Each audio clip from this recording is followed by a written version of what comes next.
일부 우리는 어우동을 알고 있는가? 안녕하세요, 여러분. 오늘은 한 여인의 이야기를 해보려 합니다. 아마 이름만 들어도 여러분 머릿속에 어떤 이미지가 떠오를 겁니다. 어우동.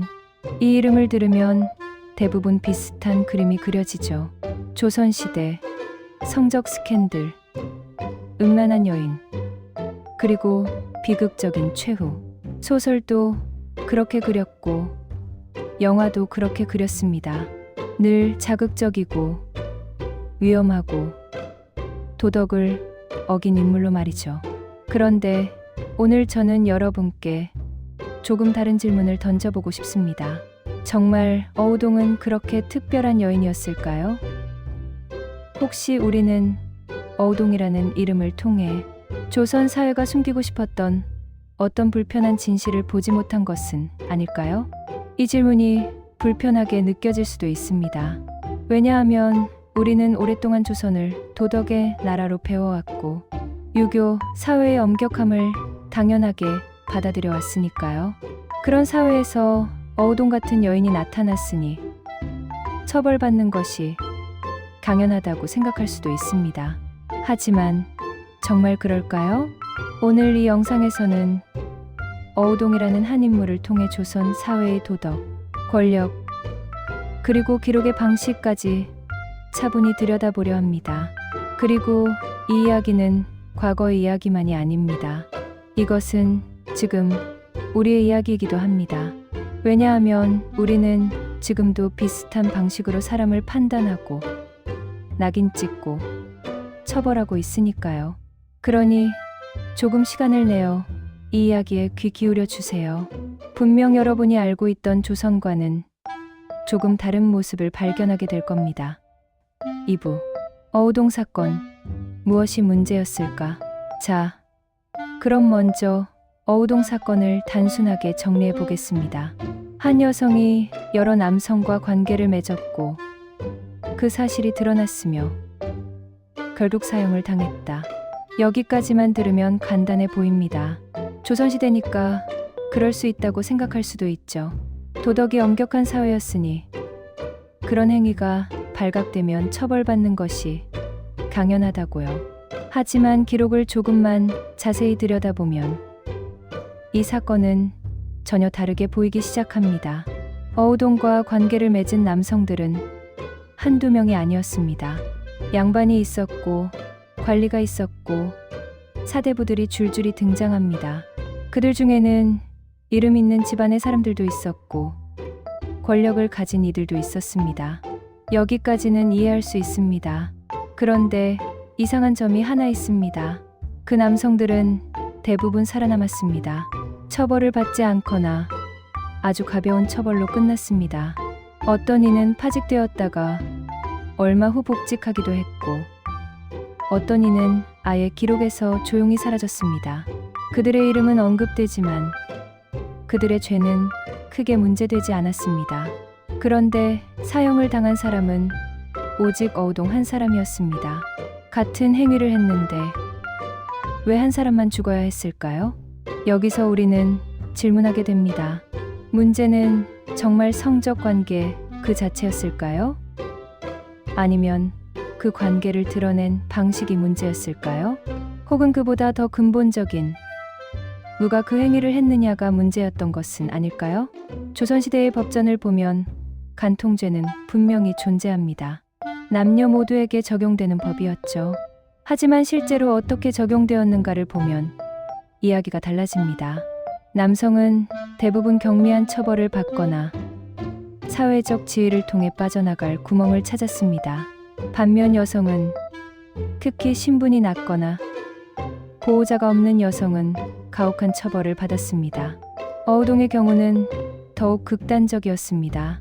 그녀는 단지 간통을 했다는 이유만으로 사형을 당한 것이 아니었습니다.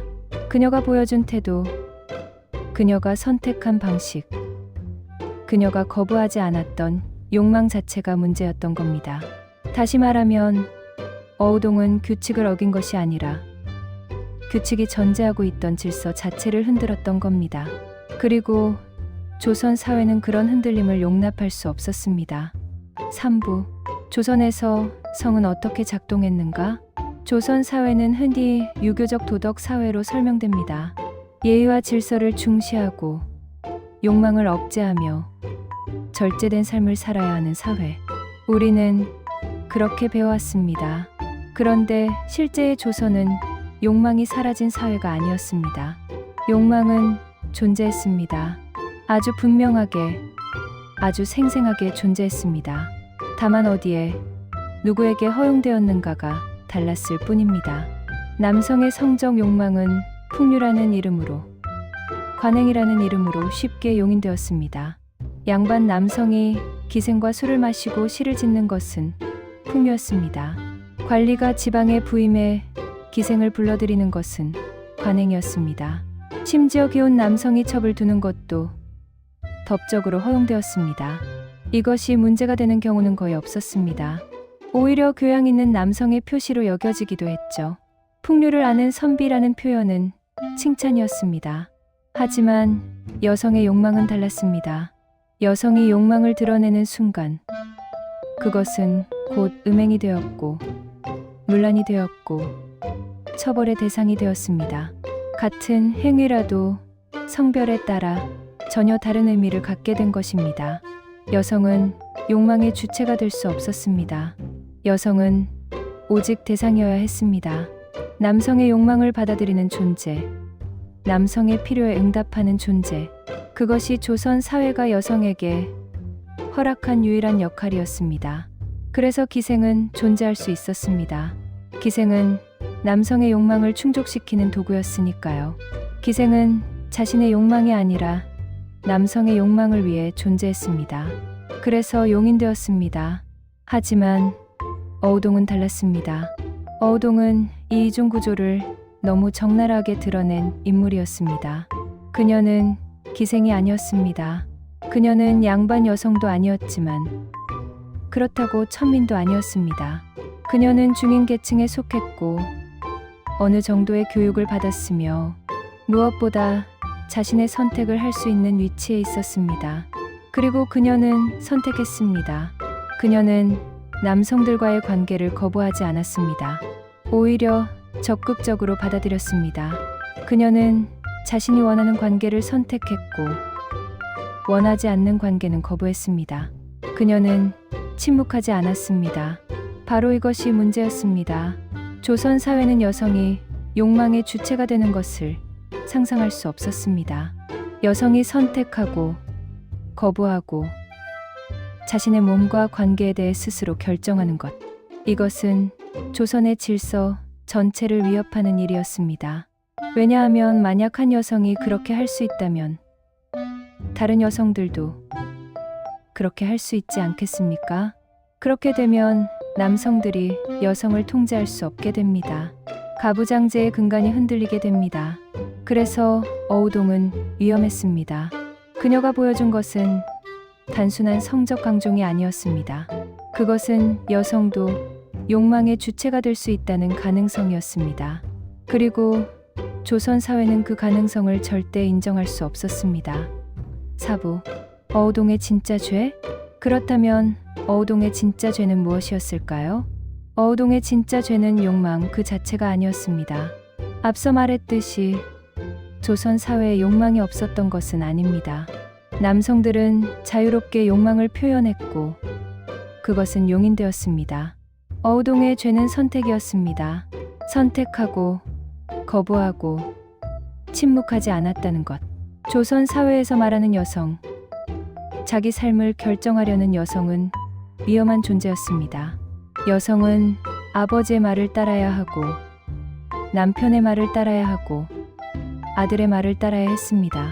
삼종지도라는 이름으로 우리는 이것을 배웠습니다. 여성은 스스로 결정하는 존재가 아니었습니다. 여성은 따르는 존재였습니다. 그런데 어우동은 따르지 않았습니다. 그녀는 스스로 결정했습니다. 누구와 관계를 맺을지, 누구를 거부할지, 어떻게 살아갈지를 자신이 정했습니다.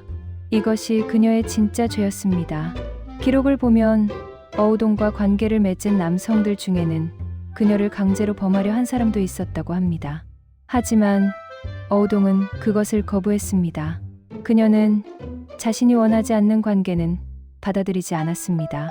반대로 자신이 원하는 관계는 적극적으로 받아들였습니다. 이것은 당시 사회에서는 상상할 수 없는 일이었습니다. 여성이 성적 관계에서 주도권을 가진다는 것, 여성이 예스와 노를 말할 수 있다는 것, 이것은 전복적인 행위였습니다. 그래서 어우동은 본보기가 되어야 했습니다. 본보기, 이 말은 무섭습니다. 본보기는 정의를 위한 것이 아닙니다. 본보기는 공포를 위한 것입니다. 한 사람을 가혹하게 처벌함으로써 다른 사람들에게 경고를 보내는 것, 너희도 이렇게 하면 이렇게 된다고 말하는 것. 어우동의 죽음은 그런 메시지였습니다. 조선 사회는 어우동을 통해 모든 여성들에게 말했습니다. 내 욕망을 드러내지 마라. 내 선택을 주장하지 마라. 침묵하고 따르고 순종해라. 그렇지 않으면 너도 이렇게 될 것이다. 한 사람을 처벌함으로써 질서를 유지하려는 선택. 그것이 어우동의 죽음이었습니다. 그리고 이것은 단지 어우동 개인의 비극이 아니었습니다. 이것은 체제의 폭력이었습니다. 개인을 희생시켜서 체제를 지키는 것. 한 사람의 목숨을 빼앗아서 다른 모든 사람들을 통제하는 것. 어우동은 자신의 삶을 살고 싶었을 뿐입니다. 자신의 욕망을 인정받고 싶었을 뿐입니다. 하지만 조선 사회는 그것을 허락하지 않았습니다. 왜냐하면 한 여성이 자유로워지면 다른 여성들도 자유를 꿈꾸게 되니까요. 그리고 그것은 조선의 질서 전체를 무너뜨리는 일이니까요. 5부. 기생은 타락한 여인이었을까? 이야기는 자연스럽게 기생제도로 이어집니다. 기생은 흔히 타락한 여성으로 기억됩니다. 술을 팔고 몸을 팔고 향락의 도구가 된 여성들. 우리는 그렇게 배워왔습니다. 하지만 조금만 생각해보면 이상한 점을 발견하게 됩니다. 기생은 개인의 선택으로 생겨난 존재가 아니었습니다. 기생은 양반 사회가 필요로 해서 제도적으로 만들어진 존재였습니다. 조선시대의 기생은 관청에 소속된 공적인 직업이었습니다. 교방이라는 기관에서 춤과 노래, 악기 연주를 가르쳤고 관리들의 연회에서 그들을 접대하는 것이 공식적인 임무였습니다. 기생은 국가가 만든 제도였습니다. 그런데 왜 국가는 기생제도를 만들었을까요? 양반 남성들의 욕망을 충족시키기 위해서였습니다. 그들이 정식 부인 외에 성적 욕구를 해소할 수 있는 상대가 필요했고, 동시에 그것이 사회 질서를 해치지 않는 방식으로 관리되어야 했습니다. 기생제도는 그 완벽한 해결책이었습니다. 기생은 신분이 낮았기 때문에 양반 남성과의 관계가 정식 혼인으로 이어질 위험이 없었습니다. 기생은 관청에 소속되어 있었기 때문에 국가의 관리하에 있었습니다. 기생은 직업이었기 때문에 그녀들과의 관계는 사적인 일탈이 아니라 공적인 접대의 일부로 정당화될 수 있었습니다. 완벽한 시스템이었습니다. 남성들은 욕망을 충족시키면서도 도덕적 비난을 피할 수 있었고, 사회는 질서를 유지하면서도 남성들의 불만을 관리할 수 있었습니다. 그런데 이 시스템에는 큰 모순이 있었습니다. 향락은 소비하면서 도덕적 책임은 여성에게 떠넘기는 구조였습니다. 남성들은 기생을 찾았습니다. 그들은 기생과 술을 마시고 시를 짓고 관계를 맺었습니다. 이것은 풍류였고 문화였고 교양이었습니다. 하지만 기생은 천한 존재였습니다. 타락한 여인이었습니다. 그녀들은 남성들의 욕망을 충족시키는 도구였지만 동시에 경멸의 대상이었습니다. 이것은 놀라운 이중성입니다. 조선 사회는 기생을 필요로 했습니다. 기생 없이는 양반 사회의 문화생활이 성립할 수 없었습니다. 관청의 연회도, 사대부들의 시회도, 지방 수령들의 접대도 기생 없이는 불가능했습니다. 하지만 동시에 기생을 멸시했습니다. 기생은 천민이었고 그녀들의 존재는 항상 수치스러운 것으로 취급되었습니다. 왜 이런 모순이 가능했을까요? 그것은 조선 사회가 욕망을 관리하는 방식이었기 때문입니다. 조선 사회는 욕망을 부정하지 않았습니다. 오히려 인정했습니다. 하지만 그 욕망의 책임을 남성이 아닌 여성에게 전가했습니다. 남성은 욕망의 주체였지만 여성은 욕망의 원인이 되었습니다. 남성이 타락한 것은 여성 때문이다. 이것이 조선 사회의 논리였습니다. 남성의 욕망은 자연스러운 것이지만 여성의 유혹이 문제라는 것입니다. 그래서 여성을 통제하고 여성을 격리하고 여성을 낮은 신분에 묶어두면 문제가 해결된다고 생각했습니다. 기생제도는 바로 이런 논리의 산물이었습니다. 그리고 기생이 아닌 일반 여성들에게는 더 엄격한 규율이 적용되었습니다. 칠거지약이라는 이름으로 여성을 쫓아낼 수 있는 7가지 이유를 만들었고 정절을 강요했으며 재혼을 금지했습니다. 여성의 몸과 욕망은 철저히 통제되어야 했습니다. 그것이 조선의 질서를 지키는 방법이었습니다. 그런데 어우동은 이 모든 경계를 넘나들었습니다. 그녀는 기생도 아니었고 양반 부인도 아니었습니다. 그녀는 자신의 욕망을 숨기지 않았고 남성들의 요구를 무조건 받아들이지도 않았습니다. 그래서 그녀는 더욱 위험했습니다. 기생이라면 제도 안에서 통제할 수 있었을 것입니다. 양반 부인이라면 가문의 명예로 침묵시킬 수 있었을 것입니다. 하지만 어우동은 어느 쪽도 아니었습니다. 그녀는 틈새에 있었습니다. 그리고 그 틈새에서 자유를 찾으려 했습니다. 조선 사회는 그 틈새를 메워야 했습니다. 그래서 어우동을 처벌했습니다. 그녀를 죽임으로써 이런 틈새는 존재할 수 없다는 메시지를 보낸 것입니다. 6부. 기록은 누구의 편이었을까? 우리는 흔히 말합니다. 실록에 기록되어 있다. 이 말에는 어떤 권위가 있습니다. 실록에 기록되어 있다면 그것은 사실이라는 뜻입니다. 역사적 진실이라는 뜻입니다.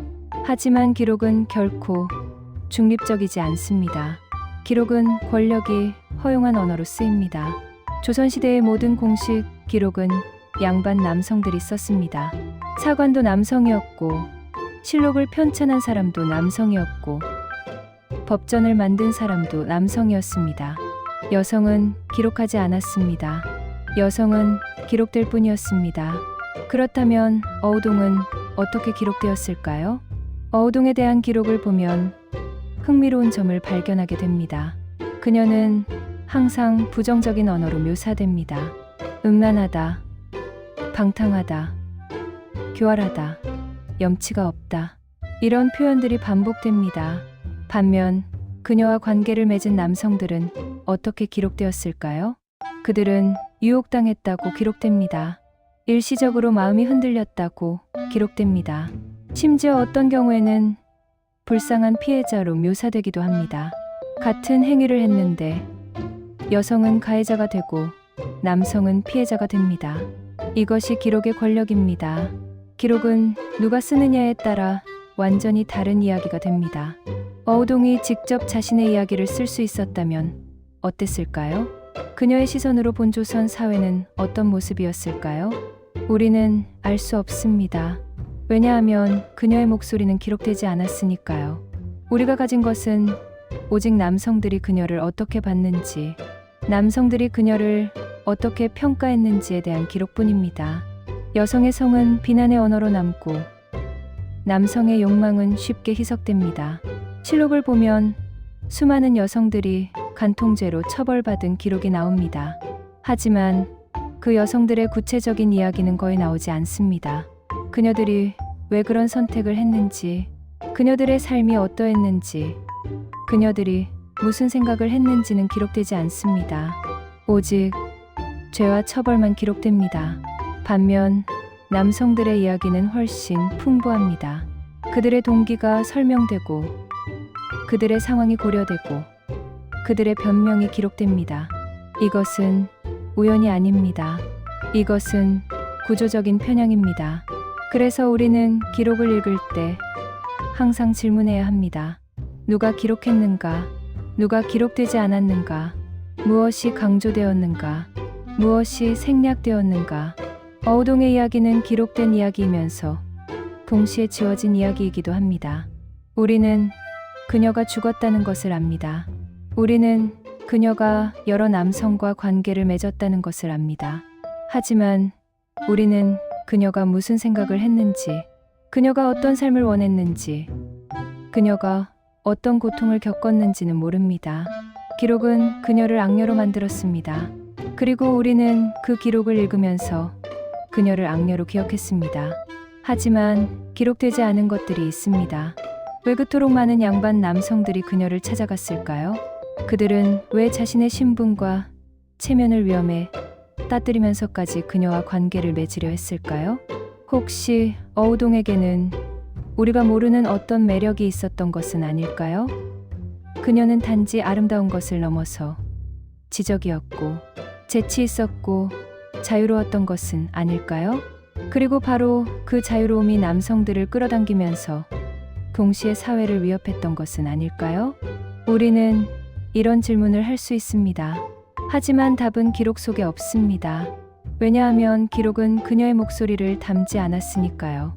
역사는 승자의 기록이라고 말합니다. 하지만 더 정확하게 말하면 역사는 권력자의 기록입니다. 그리고 조선에서 권력은 양반 남성에게 있었습니다. 그래서 우리가 읽는 조선의 역사는 양반 남성의 시선으로 쓰인 역사입니다. 여성의 역사는 그 틈새에서, 행간에서, 침묵 속에서 겨우 읽어낼 수 있을 뿐입니다. 어우동은 그 침묵의 역사를 대표하는 이름입니다. 그녀에 대한 기록은 많지만 정작 그녀의 이야기는 없습니다. 그녀에 대한 평가는 많지만 정작 그녀의 목소리는 들리지 않습니다. 그래서 우리는 기록 뭐뭐를 읽어야 합니다. 쓰인 것만이 아니라 쓰이지 않은 것을, 말해진 것만이 아니라 침묵당한 것을 읽어야 합니다. 7부. 어우동은 왜 살아남을 수 없었을까? 사실 어우동은 조용히 살 수 있었습니다. 그녀에게도 선택지는 있었습니다. 기생이 될 수도 있었고, 침묵할 수도 있었고, 사회가 허락한 방식으로 욕망을 숨길 수도 있었습니다. 만약 그녀가 기생이 되었다면 어땠을까요? 아마도 살아남았을 것입니다. 기생으로서 양반들을 접대하고 제도의 테두리 안에서 살았다면 그녀는 죽지 않아도 되었을 것입니다. 만약 그녀가 침묵했다면 어땠을까요? 자신의 욕망을 드러내지 않고 조용히 살았다면 아무도 그녀를 주목하지 않았을 것입니다. 만약 그녀가 결혼을 했다면 어땠을까요? 한 남자의 아내가 되어 순종하며 살았다면 그녀는 평범한 여성으로 살다 갔을 것입니다. 선택지는 있었습니다. 하지만 그 모든 선택지는 하나의 전제를 깔고 있었습니다. 자신을 포기하라는 것. 어우동은 그러지 않았습니다. 그녀는 자신의 욕망을 인정했습니다. 그녀는 자신의 선택을 행사했습니다. 그녀는 자신의 삶을 살고 싶어 했습니다. 그래서 살아남을 수 없었습니다. 이것이 비극입니다. 어우동의 비극은 그녀가 나쁜 일을 해서 생긴 것이 아닙니다. 그녀의 비극은 그녀가 자신으로 살려고 했기 때문에 생긴 것입니다. 조선 사회는 여성이 자신으로 사는 것을 허락하지 않았습니다. 여성은 누군가의 딸로, 누군가의 아내로, 누군가의 어머니로만 존재할 수 있었습니다. 여성 그 자체로 존재하는 것은 불가능했습니다. 어우동은 그 불가능에 도전했습니다. 그리고 그 대가를 목숨으로 치렀습니다. 조선 사회는 도덕을 지키기 위해 그녀를 죽인 것이 아닙니다. 질서를 지키기 위해 그녀를 죽였습니다. 이 둘은 다릅니다. 도덕이라면 남성들도 똑같이 처벌받았어야 합니다. 같은 행위를 했으니까요. 하지만 남성들은 살아남았습니다. 왜냐하면 문제는 도덕이 아니라 질서였으니까요. 질서는 이렇게 말합니다. 남성은 위에 있고 여성은 아래에 있다. 남성은 선택하고 여성은 따른다. 남성은 자유롭고 여성은 통제받는다. 어우동은 이 질서를 거부했습니다. 그래서 죽어야 했습니다. 그녀의 죽음은 개인의 일탈에 대한 처벌이 아니었습니다. 그것은 체제를 위협하는 가능성에 대한 제거였습니다. 만약 어우동이 살아남았다면 어땠을까요? 다른 여성들도 그녀를 보고 생각했을 것입니다. 나도 저렇게 살 수 있지 않을까? 나도 내 욕망을 인정받을 수 있지 않을까? 그것은 혁명의 시작이 될 수 있었습니다. 물론 조선시대에 여성 혁명 같은 것은 없었습니다. 하지만 조선 사회는 그 가능성조차 두려워했습니다. 그래서 철저하게 막았습니다. 한 여성을 가혹하게 처벌함으로써 다른 모든 여성들에게 경고를 보냈습니다. 어우동의 죽음 이후 다른 여성들은 배웠을 것입니다. 내 욕망을 드러내면 죽는다. 내 목소리를 내면 죽는다. 순종하고 침묵해야 산다. 이것이 어우동의 죽음이 남긴 유산이었습니다. 그것은 한 여성의 비극을 넘어서 모든 여성들의 억압으로 이어졌습니다. 그리고 이 억압은 수백 년 동안 지속되었습니다. 8부 어우동을 다시 생각해보는 이유. 그렇다면 우리는 왜 지금 어우동 이야기를 다시 해야 할까요? 이 이야기가 중요한 이유는 과거를 비난하기 위해서가 아닙니다. 조선시대가 나빴다고, 우리 조상들이 잘못했다고 말하려는 것이 아닙니다. 이 이야기가 중요한 이유는 지금도 우리는 비슷한 방식으로 사람을 판단하고 낙인 찍고 처벌하고 있기 때문입니다. 생각해 보세요.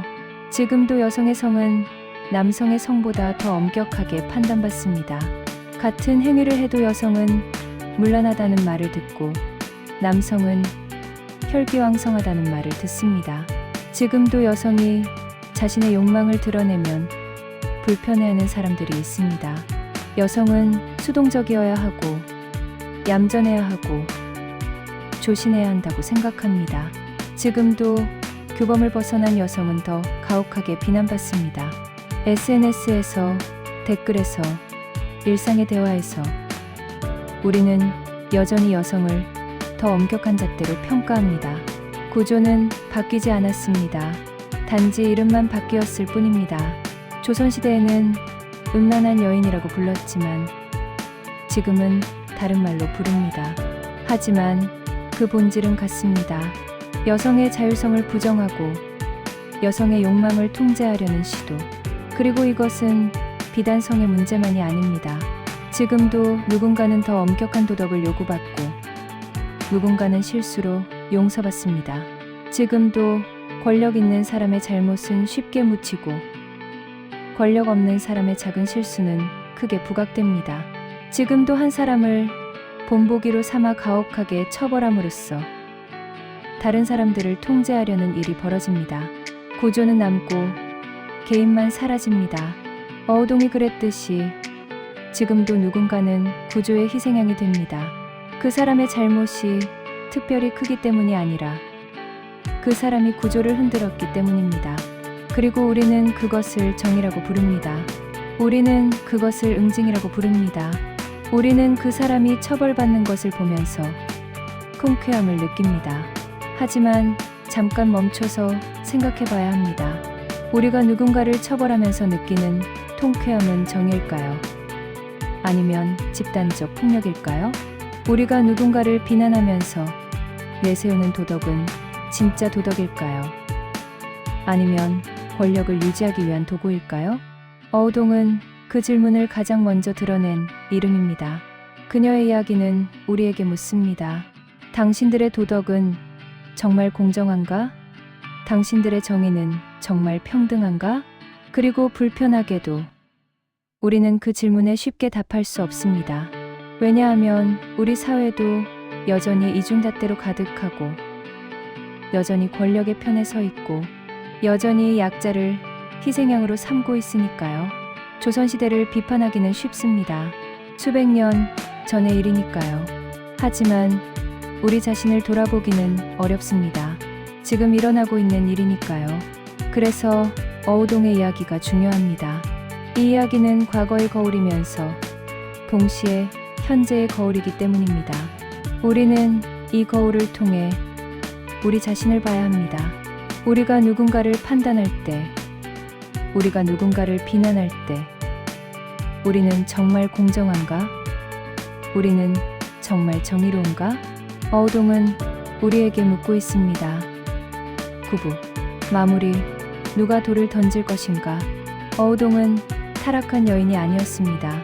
그녀는 조선 사회의 위선을 가장 선명하게 비춘 거울이었습니다. 조선 사회는 스스로를 도덕의 나라라고 불렀습니다.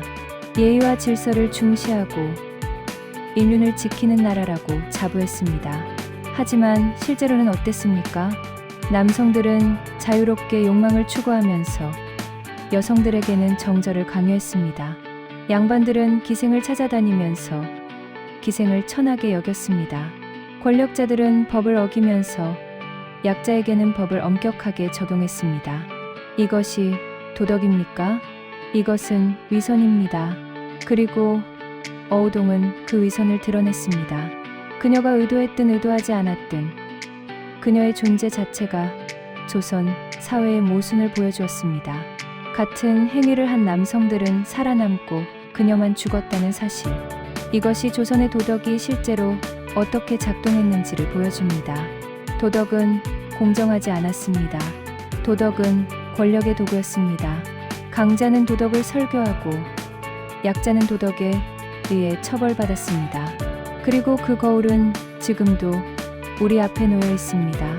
우리는 지금도 누군가에게 돌을 던지고 있습니다. 온라인에서, 미디어에서, 일상에서 우리는 끊임없이 누군가를 판단하고 비난합니다. 저 사람은 도덕적이지 않다. 저 행동은 용납할 수 없다. 저런 사람은 처벌받아야 한다. 하지만 우리는 잠깐 멈춰서 물어야 합니다. 내가 던지는 이 돌은 정당한가? 나는 정말 돌을 던질 자격이 있는가? 혹시 나도 같은 잣대를 나 자신에게 적용하고 있는가? 성경에 나오는 유명한 구절이 있습니다. 너희 중에 죄 없는 자가 먼저 돌로 치라. 이 말은 2000년이 지난 지금도 유효합니다. 아니, 어쩌면 지금 더욱 절실한 말인지도 모릅니다. 우리는 너무 쉽게 돌을 던집니다. 우리는 너무 쉽게 판단합니다. 우리는 너무 쉽게 누군가를 악마화하고 배제하고 처벌합니다. 그러면서 우리 자신은 돌아보지 않습니다. 어우동의 이야기가 우리에게 가르쳐주는 것은 바로 이것입니다. 판단하기 전에 왜 그런 일이 일어났는지 생각해보라. 비난하기 전에 그 사람이 놓은 구조를 살펴보라. 처벌하기 전에 우리 자신이 같은 기준을 적용받을 준비가 되어 있는지 물어보라. 어우동은 자신의 삶을 살고 싶었던 한 여성이었습니다. 그녀는 완벽하지 않았을 것입니다. 그녀도 실수를 했을 것이고 잘못된 선택을 했을 수도 있습니다. 하지만 그것이 죽을 이유가 될까요? 그녀가 죽어야 했던 이유는 그녀의 죄가 컸기 때문이 아니라 그녀가 구조를 위협했기 때문입니다. 그리고 조선 사회는 구조를 지키기 위해 한 개인을 희생시켰습니다. 우리는 지금도 같은 일을 하고 있지 않습니까? 개인을 희생시켜 체제를 지키고 약자를 처벌해서 질서를 유지하고 한 사람을 본보기로 삼아 다른 사람들을 통제하는 일. 이것은 정의가 아닙니다. 이것은 폭력입니다. 그리고 우리가 그 폭력에 동참할 때 우리는 어우동을 죽인 조선 사회와 다르지 않습니다. 누가 이 여인에게 돌을 던질 것인가? 이 질문은 결국 우리에게 되돌아옵니다. 우리는 누구에게 돌을 던질 것인가? 우리는 어떤 기준으로 사람을 판단할 것인가? 우리는 정말 공정하고 정의로운가?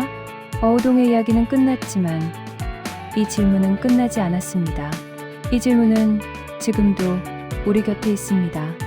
우리가 누군가를 판단할 때마다, 우리가 누군가를 비난할 때마다 이 질문이 우리를 따라다닙니다. 그리고 우리는 정직하게 답해야 합니다. 조선은 도덕의 나라가 아니었습니다. 조선은 권력의 나라였습니다. 도덕은 강자의 언어였고 약자의 족쇄였습니다. 어우동은 그것을 온몸으로 증명했습니다. 그녀의 죽음은 비극이었지만 동시에 증언이기도 했습니다. 그녀는 죽어서도 우리에게 말하고 있습니다. 이 사회의 도덕을 의심하라. 이 사회의 정의를 질문하라. 그리고 무엇보다 너 자신을 돌아보라. 지금까지 어우동에 대한 이야기였습니다. 아니, 어쩌면 이것은 어우동의 이야기가 아니라 우리의 이야기였는지도 모릅니다. 우리가 어떤 사회를 만들어갈 것인가? 우리가 어떤 가치를 지킬 것인가? 우리가 어떤 사람이 될 것인가? 어우동은 수백 년 전에 죽었지만 그녀의 질문은 살아 있습니다. 그리고 그 질문에 답할 의무는 우리에게 있습니다. 시청해 주셔서 감사합니다. 여러분의 생각은 어떠신가요?